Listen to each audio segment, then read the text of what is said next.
Hello, everyone. My name is Zeyu. I'm currently a PhD student at Yale, advised by Dan Fish. And I'm very excited to be back to talk about this other line of work that I've been focused on for quite a long time, of course, other than FHE itself.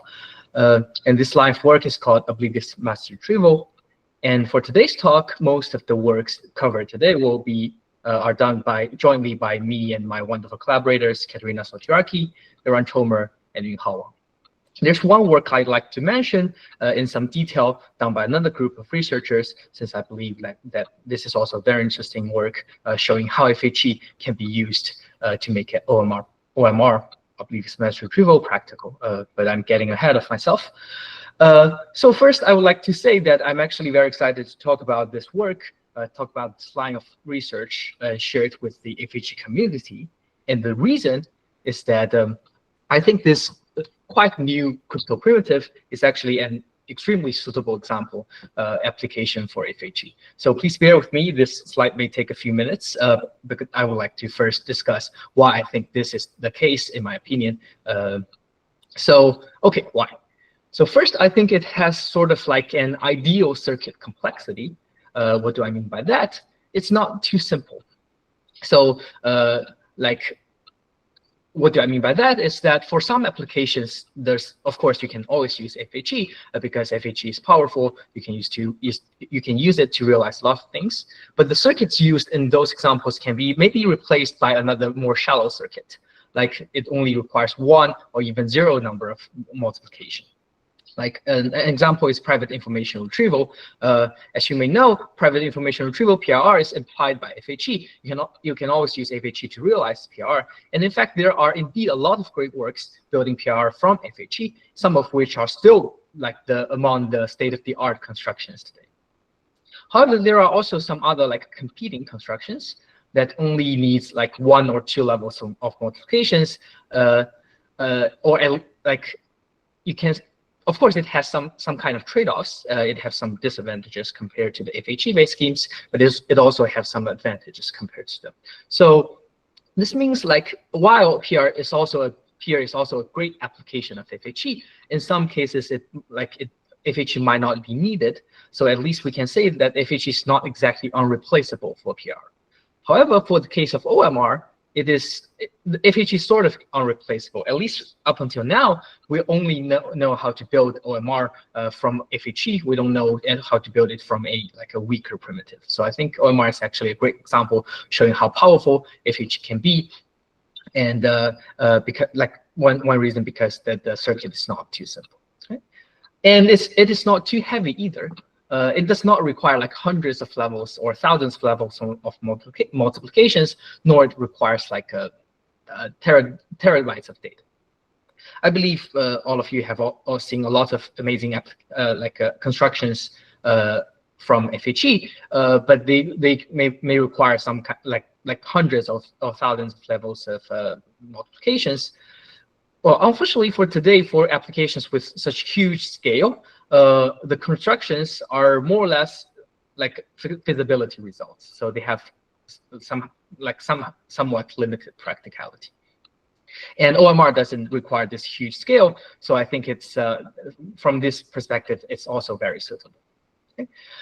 And the second reason is that I think if OMR is not just of theoretical interest, it has gained some industry attention. I've talked to people from the privacy-preserving blockchain community, and they do think that OMR are of their interest. Of course, it can also be potentially extended to other applications like private messaging. It may require like even better efficiency for scales like WhatsApp or Signal, but I think it's moving towards there. Okay? And lastly, another important reason is that I think this topic is sort of underexplored.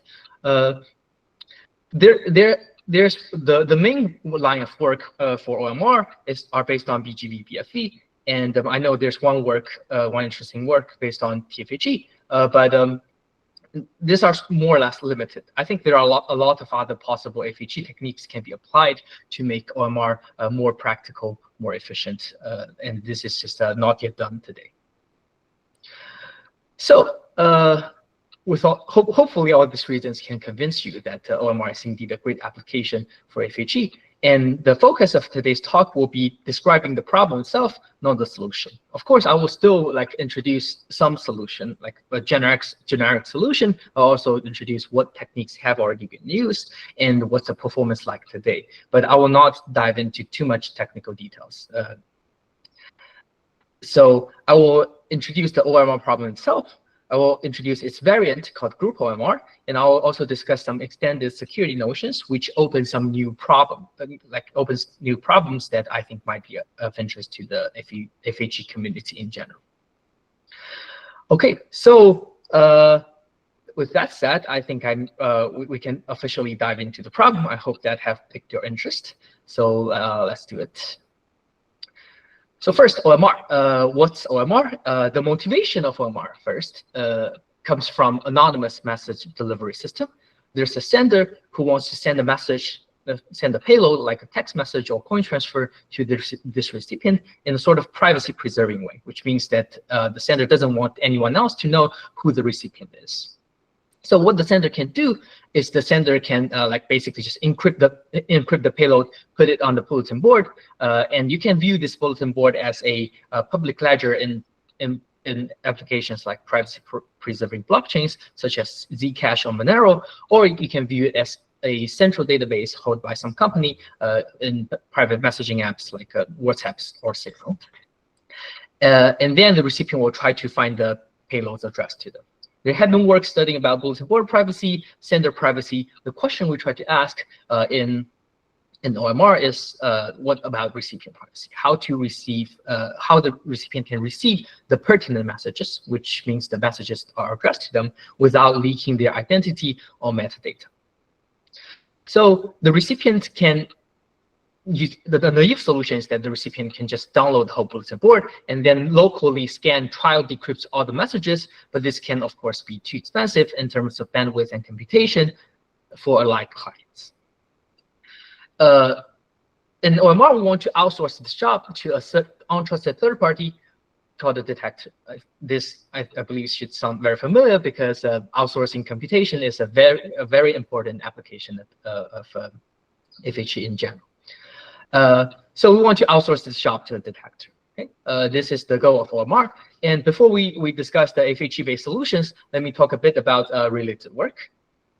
So first, as mentioned, the previous solution is to just let the recipient download the whole bulletin board, and the detector does nothing, just forwarding the board. This is called the distilled full scan. The digest size will be linear in n, the nth number of messages. Okay. And there's one work before OMR came out called fuzzy message detection. And this fuzzy message detection basically let the detector hold some of the secret key of the recipient, and then it will distill out like the messages that are definitely impertinent to the recipients, and will keep some true positives, which means the messages that are addressed to the recipient, and some false positives. These true positives and false positives are together sent to the recipient, and then recipient will find the ones that are truly for them. So this sort of keeps a decoy-based privacy. It's more or less weak because it doesn't give you full privacy. Additionally, this primitive requires like honest senders and recipients. It's not clear what that means for now. I will talk about this in more detail when we get to that point. Okay. There's another work that's sort of concurrent to the OMR construction. It's called private signaling. And in private signaling, they introduced two constructions. I will talk about them one by one. But in general, private signaling has a very similar model as OMR. And as time passes, they get more similar. There are some subtle differences, but I will not try to differentiate them. So we can view like private signaling and OMR are basically addressing the same problem. The first construction in this private signaling paper assumes trusted hardware, trusted execution environment, TE. And they also assume honest senders and recipients. And the second construction they have are based on garbled circuits, so based on TPC. So as you can see that these two constructions both have quite strong environment assumptions. First is the TE, and the second is like the non-collusion assumption. if we replace this with FHE, we can solve this environment assumption problem. Exactly. So a bit more related works. There have been some follow-up works of this three lines of work. First, there's one work on FMD that's also decoy-based but provides post-quantum security. There's also a recent work on private signaling bias. It's also TE-based, but it has it greatly improves the scalability. And there's also another couple of works. One is actually very recent, came out like only a couple of weeks ago, that constructs two-server OMR or two-server private signaling. As mentioned, they are sort of equivalent, so I'm not going to differentiate them. They're still built based on like a two-server, but they have this scalability improved. And this recent work are more focusing on like the security. Basically, they try to remove sort of an honest recipient assumption. Okay. These are the works that are not FHE based. With this being said, I would like to talk a bit more about the FHE based constructions, which should be of more of your interest, hopefully. Okay, cool. So let's dive into let's try to formally define the model first. As promised, there's a sender and there's a recipient and there's a board. The recipient will use some secret keys to generate some public keys, and these public keys include some clue key. Includes two components: one clue key and one detection key. The sender will use the clue key to generate some clue, put together with the payload, and these two form a message. The message is appended to the bulletin board. And then the detector will hold this bulletin board, use the detection key to form a digest, send back to the recipient. The recipient will use the secret key to decrypt and get the plaintext payloads. This payload should include the messages that are pertinent to them. So the goal is that we have two functionality. The first is oblivious message detection, and the second is retrieval. The difference is that detection only requires the recipient to know the indices, which, like in this example, it would just be 2 and n. But for retrieval, we require the recipient to also get the corresponding payloads. The goal, of course, first, the privacy goal is that the detector should learn nothing about the recipient. It should not learn which messages are pertinent, which messages are not. It also should not learn who is doing retrieval with what keys. This might not be super clear for now. I will talk about this in more detail later. Okay. And in terms of the efficiency goal, the digest size, we want the digest size to be much smaller than the bulletin board size. Ideally, we want it to be only proportional to the number of pertinent messages, which we denote as K in this talk. Okay, so hopefully that model is clear. Now let's talk about a generic solution using FHE. So the recipient will hold a pair of FHE keys, one secret key and one public key. The recipient will use use these keys as use the public keys, FHE public keys as both clue key and the detection key. The sender will use the clue key, the public key, to generate an encryption of one of FHE, put it on a bulletin board. So in this case, the pink ones are the pertinent messages, and the green ones are messages addressed to other recipients. They are impertinent and encrypted on another person's FHE public key. What the detector will do is the detector will use this FHE public key to do a FHE recrypt. You can just view it as, for example, bootstrapping. And in this case, if you recrypt the messages that are encrypted under the same public key, you will get an encryption of 1 under FHE. Otherwise, you will get an encryption of 0 or 1 with probability, say, 1/2 after this recrypt circuit. This property is what we call a wrong key decryption. So you decrypt it under a wrong key, it will give you basically a random plaintext. And this is true for all the existing lattice-based FHE encryption schemes. Then we do this process for all the ciphertexts, and eventually we will obtain a vector which we call a pertinency vector. Suppose that the recipient can somehow magically see this pertinence vector, they will just decrypt this vector and obtain the decrypted bits. In this bits, if the bits are 0, it means that these messages are not for the recipient. If the bits are 1s, then there's some probability that it's for this recipient. Of course, in this case, the false positive rate is very high. It's roughly like 1/2. So the very first job we need to do is to sort of reduce this this false positive and amplify the soundness. Okay. So what we do is that instead of encrypting a single one, we'll encrypt some L number of ones for some parameter L. And the detector will recrypt all this L ciphertext one by one to get a bunch of ciphertext, and then they will do an AND gate to AND all the ones together to get a single one. For all the other impertinent messages, the recrypt will get us some zeros and some ones. If at least one of them are 0, then the AND gate gives us 0. So if this L is large enough, for example, if it's lambda, then the impertinent messages give us zeros with a probability 1 minus negligible. Again, we will get this pertinence vectors, and the k of them are ones. Okay, this k is the number of pertinent messages. Again, somehow, if the recipient magically receives this pertinence vector, it will decrypt and know exactly which messages are pertinent for them. Okay, now the issue is that the pertinence vector is still linear in the size of bulletin board size, so we want to compress them. But let's first summarize what we have so far. We have basically just the first step, of course, for the detector is to fetch the clues, but the second step is to do a homomorphic recrypt for all the ciphertext. We get a pertinence vector encrypting a bunch of zeros or ones. The next step is that we want to compress the digest. Okay. So how do we do that? So first we will initialize m buckets. Each of them will consist of one accumulator and one counter, and these are just encryption of zeros under FHE. And this m is larger than k, but you can imagine that it is sort of linear or small poly of this k.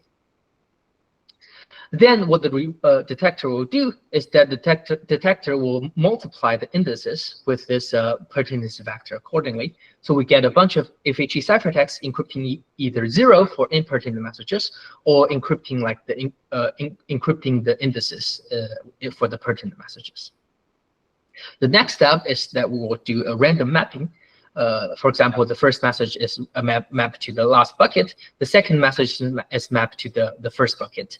How does the mapping do? What does the mapping do is that the accumulator will take this multiplied result, will accumulates this multiplied result, and this counter will be added by the pertinence vector. Okay? So in this case, for the second message, because the multiplied result is 2, the accumulator is added by 2, and the counter is added by 1 because the pertinence vector is 1.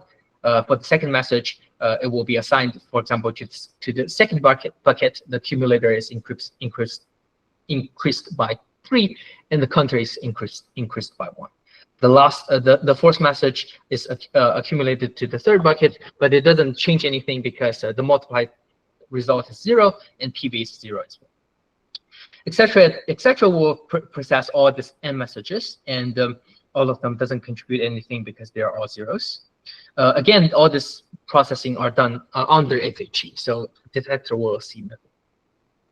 In this case, if the recipient gets all the buckets, which are just OM instead of ON size, it will just decrypt and then learn the messages 2 and 3 or for them.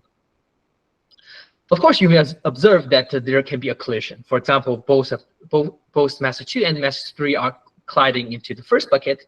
If the recipient decrypts, it gets 5, so it doesn't really know the messages pertinent to them are like 2 and 3. But in this case, the recipient can in fact detect this error by seeing that the counter has value 2 instead of value 1. In this case, they can just discard this bucket because this bucket is no longer useful. And if we repeat this whole process for a couple of times, then for each time we will get some buckets that have no collision, and then we can collect this kind of partial information, and eventually the recipient will be able to recover all the messages all the indices that are pertinent to them. Okay. This basically solved the OMD problem in a compact way. And the next is that we want also to retrieve the payloads as well. One, you may observe that this solution actually already works for payloads, because you can just replace this indices with the payloads, and all the argument I just talked about still work. The problem is that this solution is less efficient. This M is sort of large compared to K, and because for most payloads they are much larger than these indices. These indices have only log n bits, but payloads can have bytes or even kilobytes. So it's very efficient if we just use this way to generate the payloads. So instead, we introduce an alternative, more efficient way. Now we assume that the recipient already obtains all the corresponding indices, so we can use other tricks. What we do first, again, we'll just multiply these payloads with the corresponding pertinence vector. We'll get an encryption of the payloads and encryption of zeros corresponding. Instead, we will just multiply it with a pseudo-random matrix of size n times m prime, and this m prime is much smaller than n, and of course also smaller than the m in the previous slide. In practice, this m can actually be very close to k. It can just be k plus some small constant. After doing the multiplication, we'll get m prime linear combinations of the pertinent payloads. If at least k of these combinations are linearly independent, then the recipient will be able to recover this w and solve for this combination, solve for this payloads using this combination. Recall that the recipient indeed have got already all the indices, so they will just be able to recover the corresponding part of w to form all those linear equations to solve for. We can further improve the construction, efficiency by using sparse random linear coding instead of just the random linear coding, but we will not dive into details for that. But this basically concludes the generic solution we have using FHE. The third step is just to compress all the pertinence vectors together using the payloads and indices into a small digest. This can be done quite efficiently using FHE.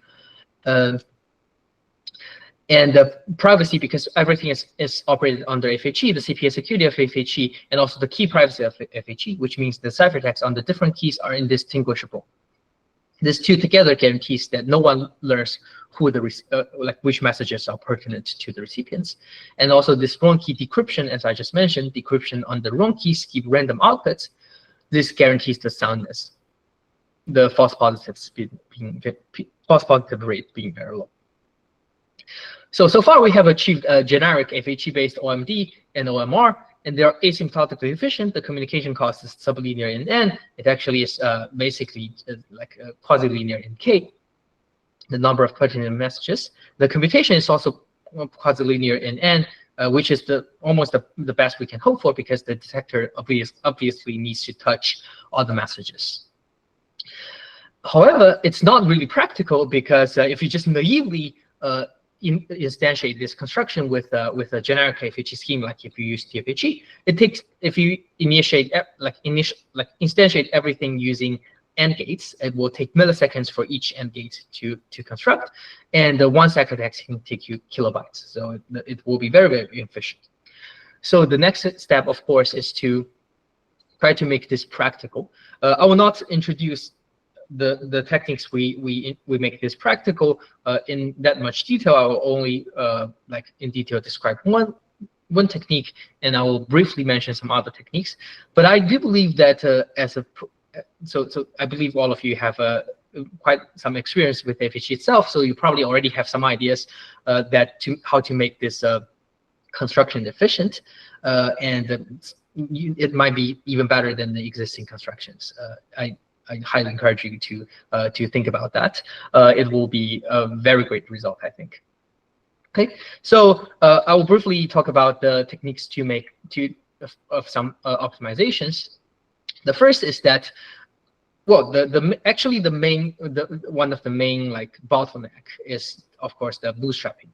bootstrapping can be very slow, as you all know. So we want to replace with sort of a lightweight decryption. So we'll use a lattice-based encryption scheme. We'll use a PKE scheme instead of an FHE scheme as the clue generation for the clue generation process. We'll use regular 5. Actually, we'll use a variant of regular 5. I'll talk in a bit. I assume all of you are very familiar with regular 5, but I'll just mention it anyway. So regular 5, I have this ciphertext being consists of the A part and the B part. And there's a corresponding secret key, the decryption procedure, which is important for OMR because we need to homomorphically decrypt a ciphertext. We'll just do an inner product between the A part and the B part. A part is the secret key, and then add it to the B part. Then we'll do a range check. If the resulting element is within negative beta to beta, where beta is some LWB error bound, we'll return 0. Otherwise, we'll return 1.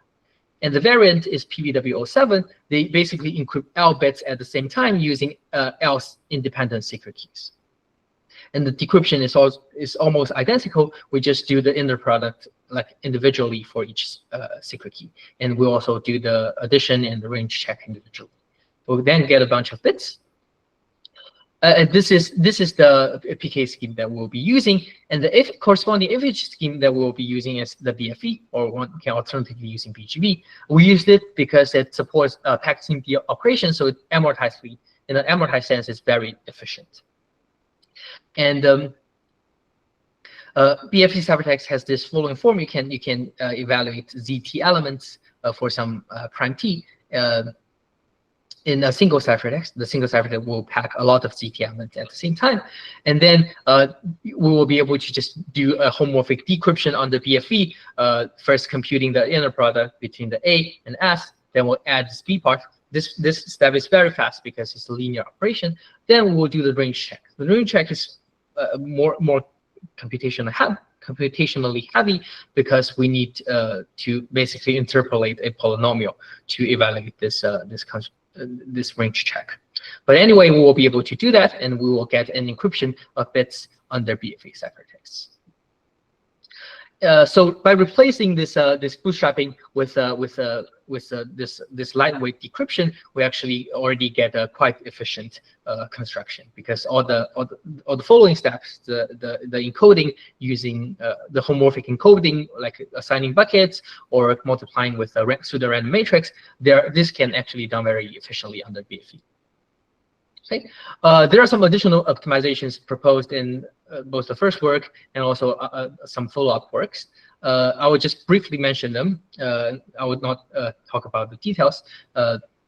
But the first is that instead of using PVW, we can use ring LWB ciphertext. This will give us smaller key sizes, and it will also allow a more lightweight decryption circuit. What do I mean by that? I mean, like, the decryption circuit has a small amount of homomorphic multiplications compared to the polynomial we just mentioned, and it also has a reasonable depth. So the cost will be a lot smaller than just naively using a interpolated polynomial to do this decryption circuit. And there's another follow-up work by Lee and Yale, quite recently. It was out at the end of last year. They used some additional techniques like a SIMD-aware compression, which allows faster compression and faster compression, faster linear operations using BFE. And they also used ring switching and hybrid key switching to additionally save some communication costs. Okay, with all these optimizations, we are actually able to obtain a quite efficient OMR construction. I will talk about benchmarks in a second, but first let me just do a quick summary of what we have just discussed. We have this detector. The step 1 is fetching the clue, and the step 2 is do a homomorphic PKE decryption, and step 3 remains the same. It will just do a digest compression using FHE. Okay. So now let's take a quick look at the benchmarks. This OMR P2 was the very first OMR construction. As you can see, at first it's still quite slow. It requires 100 milliseconds per message to process, but to the second generation, the performer, it's already like more than 10 times faster. It only requires like 7.9 milliseconds per message. And for the even more recent work, it's reduced to 2.5 milliseconds per message. So we believe that this is already very fast. There's another variant that's more optimized for clue size and clue key sizes, like trading off the wrong time. And here's some additional benchmarks for sophomore, the more recent work by Lee and Yale, and compare.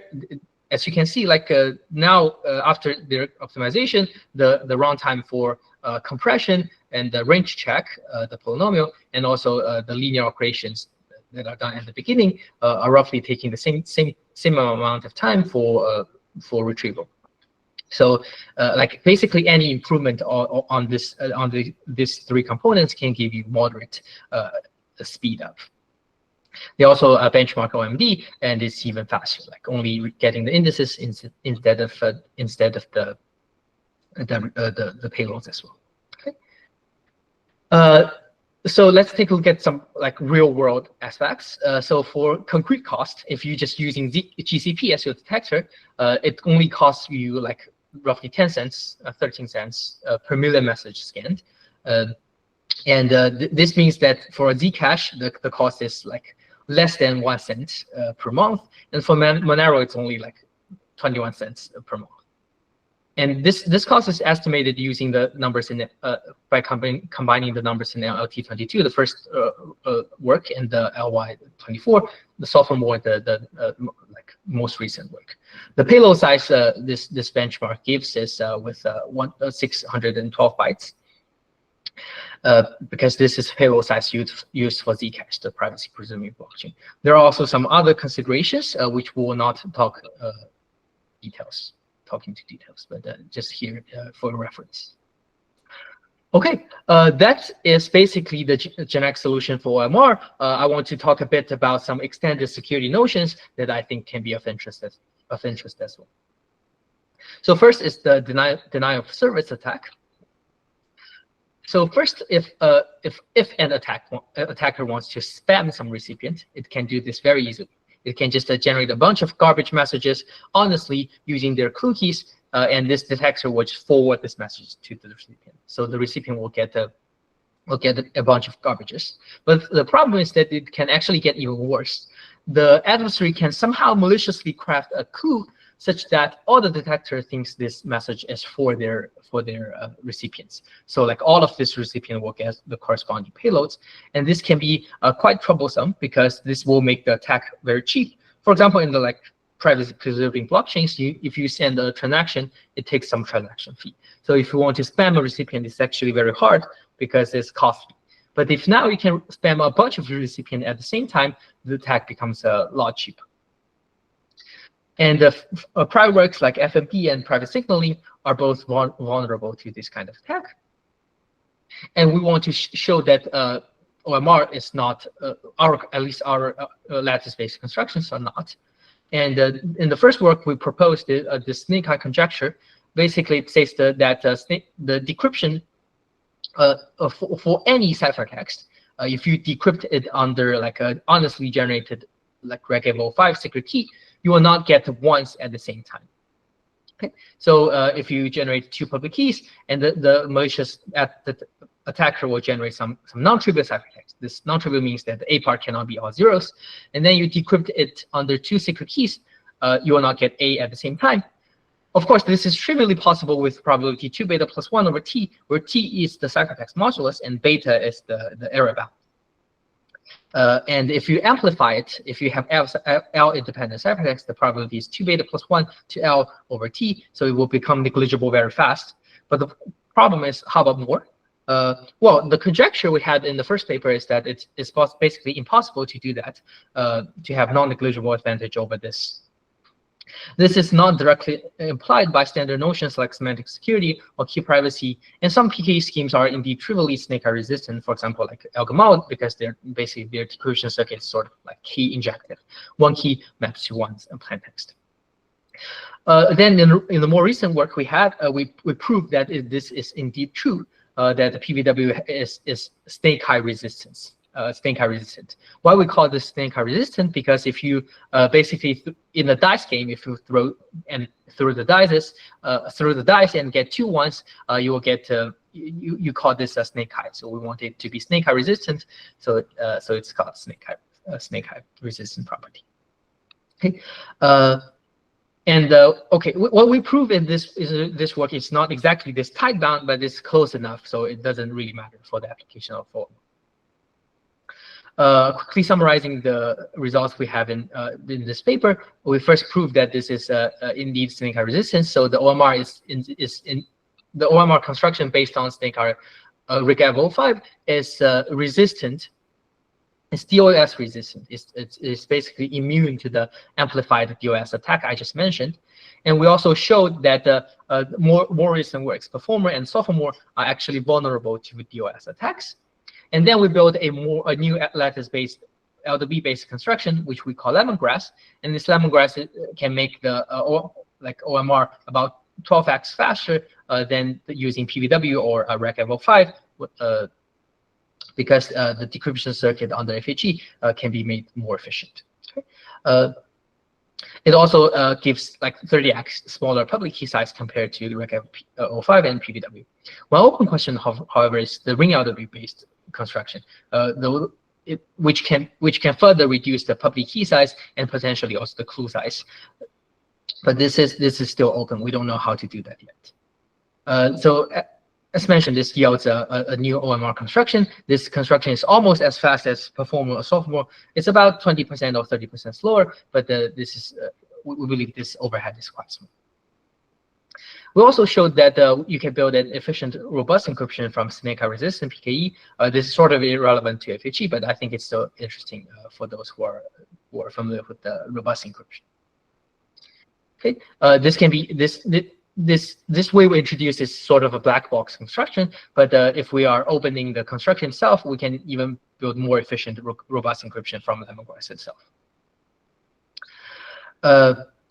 In the work, we also define more general snake eye resistance property. For those who are interested, please take a look at the paper, or I'm also happy to discuss about it offline. Okay, that's one extended security notion, and the second extended security notion is the key unlinkability. The first key unlinkability. So key unlinkability is essentially to make sure that the detector doesn't learn the identity of the recipient. So first, we define this detection key to detection key unlinkability. It basically means that the detector receiving 2 detection keys cannot distinguish them from a recipient submitting 2 different detection keys. So and the second is clue key to clue key unlinkability. 2 recipients holding 2 different clue keys is indistinguishable from one recipient holding 2 different clue keys. And lastly is the clue key to detection key unlinkability. After seeing the clue key, the detector still cannot say like who this detection key belongs to. And prior works are indeed vulnerable to this, but for our construction, we are not. And it's actually simply implied by the CPA security of the CPA security of the FHE scheme. Okay, cool. That concludes the discussion of OMR. Now let me talk briefly about a group OMR. It's an extension, but I think it's even more underexplored, and I think there are lots of interesting open problems for group OMR as well. So group OMR, as the name suggests, it's group for group messaging. So the sender wants to send not only just a ciphertext, a payload to one recipient, it wants to send some payload to a bunch of recipients at the same time. So for this case, we introduced 2 different models. The first is the ad hoc group OMR. The sender will be able to pick the recipients. The motivation is secure group messaging or the blockchain with blockchain transactions with multiple outputs. The sender will just choose a bunch of recipients up to G recipients, and then it will take all their clues individually and generate some clue, put it on the bulletin board, and the second sender will also like take some clue keys, generate clue, put on the bulletin board. And the detector similarly will stream this bulletin board and use one of the recipient's detection key to produce a digest. In this case, recipient 6 is selected by both sender 1 and sender 2. The digest should include both payload 1 and payload 2. A naive solution is, of course, to use OMR and send G separate messages with the same payload, generate G different clues, and detector will do all the process G times. The question is, can we do better? Right. So the naive solution is to just do this step 2. Step 3, we repeat this G times. This can be very costly because these 2 steps take like a majority of the time. Instead, we will just try to change this first 2 steps to make to like avoid this expensive operation. So what we do, I will not dive into details, but I will just briefly summarize what we achieve. We'll achieve something. We will replace this clue with some matrix, and this matrix has size roughly the same as G individual clues. But in this case, we'll be able to replace this G homomorphic decryption and G digest encoding, the step 3 and step 2 and step 3, with 2 very cheap, or relatively cheap matrix multiplications. So in this case, step 2 and step 3 only need to be done 1 time, and the first step is replaced with a homomorphic matrix multiplication, which is quite fast because they are just linear operations. The result is that we can still achieve clue key to detection key unlinkability and detection key to detection key unlinkability. However, we cannot achieve clue key to clue key unlinkability, which means that the one recipient cannot hold 2 clue keys at the same time. Otherwise, they will be linked together. This is the construction for ad hoc group OMR, and another model we introduced is the fixed group OMR. This motivation are mailing lists and group chats and like a blockchain wallet auditing. The last application might not be straightforward. We discussed this in more detail in our paper. In this case, we no longer allow the sender to choose the group. Recipients themselves together will first generate some group clue key, and then the sender will just choose a group they want to send to, and similarly for sender 2. And the rest will be the same. The detector will fetch a detection key and return some digest. And naively, of course, you can always use AGOMR, ad hoc group OMR, the solution we just mentioned, to achieve fixed group OMR. But the hope is that we want to achieve even better efficiency. And indeed, we can. First, similarly, we still have this step 1 being a matrix multiplication, but this matrix actually has a much smaller size than what we have before. And second, this clue size, originally it was like G times the original ciphertext size. Now it's G plus, so this is actually a lot more efficient now. Similarly, we achieve this unlinkability. We can also achieve a clue key to clue key unlinkability. Okay, and lastly, let me talk a bit about its extended denial of service model. Then I'll briefly talk about the benchmark. In the group OMR setting, instead of not allowing the attacker to spam more than just 1 recipient, we want to make sure that it cannot spam more than G plus 01 recipients, because naively it can just spam G recipients by sending G messages like honestly. And for fixed group OMR, we want it to be slightly more strong. We want that a recipient in 2 different groups cannot be spammed at the same time. And now let's quickly look at the benchmarks.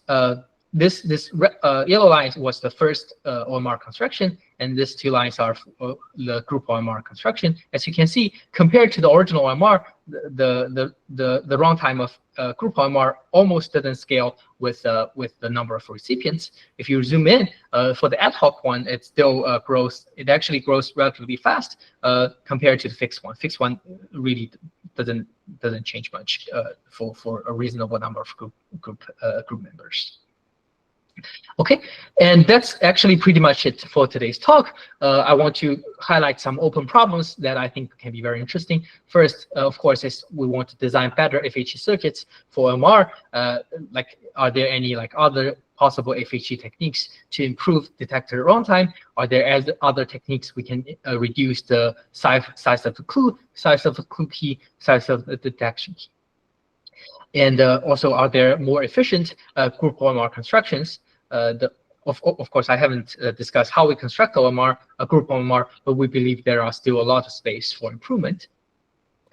And there's a long-standing open problem, the integrity against fully malicious detectors. And lastly, we also want better snake resistance. Now the overhead is still like 20% to 30% more, although it's small overhead, but it could be interesting to see other additional improvements, and also the ring algebra-based solution, as I just mentioned. Okay, and here are the paper links that I mentioned today, and this sophomore is by Kiwoo Lee and Yongdong Yu. That's pretty much it for the talk. I think I can now take questions.